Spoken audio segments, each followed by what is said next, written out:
ओम ज्ञानतिमिरन्धस्य ज्ञानाञ्जनशलाकया चक्षुन्मीलितं येन तस्मै श्रीगुरवे नमः। श्रीचैतन्यमनोभीष्टं स्थापितं येन भूतले स्वयं रूपा कदा मह्यं ददाति स्वपदान्तिकं। वन्देऽहं श्रीगुरो श्रीयुतापदकमलं श्रीगुरून् वैष्णवांश्च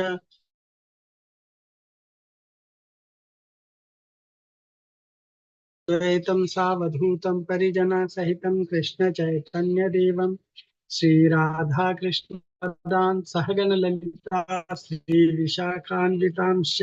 हे कृष्ण करुणा सिन्धु दीनबन्धु जगत्पते गोपेश गोपिकान्त श्रीराधाकान्त नमोऽस्तुते। तप्तकाञ्चन गौराङ्गी श्रीराधे वृन्दावनेश्वरी वृषभानुसुते देवी प्रणमामि हरिप्रिये। वाञ्छाकल्पतरुभ्यश्च कृपा सिन्धुभ्य एव च पतितानां पावनेभ्यो वैष्णवेभ्यो नमो नमः। जय श्री कृष्ण चैतन्य प्रभु नित्यानंद श्री अद्वैत गदाधर श्रीवासादि गौर भक्त वृंद। हरे हरे कृष्णा कृष्णा कृष्णा हरे हरे हरे राम राम हरे कृष्ण। तो आज हम लोग यूनिट 4 पे चर्चा आरंभ करेंगे। यूनिट 4 है सहयोगपूर्ण संबंध का पालन और सुदृढ़ीकरण, यानी cooperative relations, observing cooperative relations and strengthening it. तो इसमें हम लोग 3 लेसन पढ़ेंगे यूनिट 4 के। इसमें 3 लेसन है। बेसिकली हम 2 ही लेसन पढ़ेंगे। एक तो कोर्स रिपीटेशन है, कोर्स का सारांश जो है, समरी, उसको बताएंगे।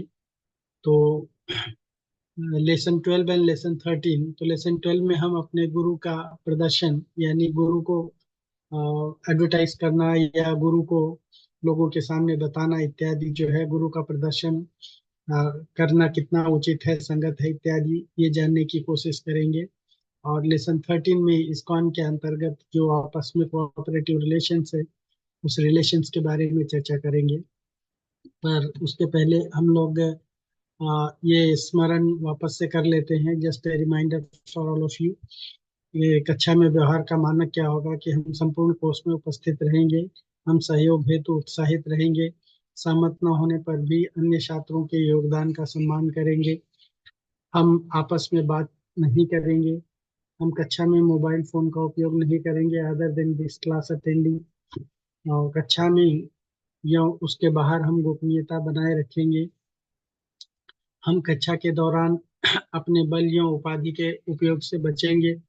हम छात्र के उस अधिकार का सम्मान करें करेंगे करते हैं जिनके द्वारा वो बिना कारण बताए कोई भी अभ्यास करने से मना कर सकता है, जिसके करने में उसे आशा होती है। हम अपने ऐच्छिक सफलताओं को प्राप्त करने का स्वयं कर्तव्य उठाते हैं।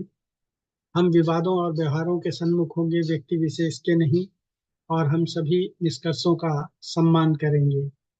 तो ये हम फॉलो फॉलो करेंगे। तो हम लोग आज चौथा यूनिट, सहयोग पूर्व संबंध और का पालन और सुदृढ़ीकरण।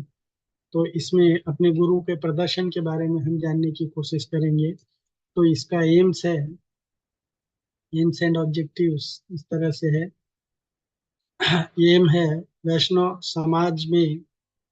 समाज और सामान्य लोगों में अपने गुरु को ठीक से प्रदर्शन करने के महत्व और गौड़ीय वैष्णव परंपरा के सिद्धांत के अनुसार, शास्त्रीय प्रमाणों के अनुसार, रिलेवेंट शास्त्रीय प्रमाणों के अनुसार और वर्तमान जो इस्कॉन रूल्स रेगुलेशंस है, करंट इस्कॉन लॉ जो है, उसके अनुसार, हाँ, विषयों से सामंजस्यता या इंटीग्रेशन के साथ गुरु प्रदर्शन के तथ्य को अच्छी तरह से समझने में विद्यार्थियों की सहायता करना है कि एक्चुअल वास्तव में प्रेजेंटेशन का क्या तात्पर्य है, क्या मतलब है।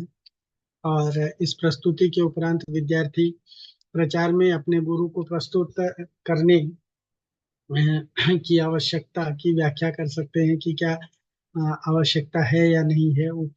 और शास्त्रीय प्रमाण, वर्तमान इस्कॉन नियम और रिलेवेंट शास्त्रीय प्रमाण, इस्कॉन करंट इस्कॉन लॉ और गौड़ीय वैष्णव परंपरा के सिद्धांत के अनुसार वैष्णव समाज और सामान्य लोगों में अपने गुरु को ठीक से प्रदर्शन करने के महत्व का अपने शब्दों में हम वर्णन कर सकते हैं।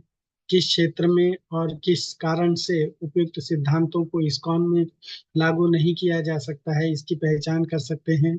और इन सिद्धांतों को ध्यान में रखते हुए श्रील प्रभुपाद के अतिरिक्त अन्य गुरुओं से संबंधित जो है वो इन विषयों पे चर्चा कर सकते हैं। जैसे अपने गुरु का प्रदर्शन करते हुए वस्त्र पहनना अथवा बिल्ला लगाना किस तरह से उचित है या रिलेवेंट है।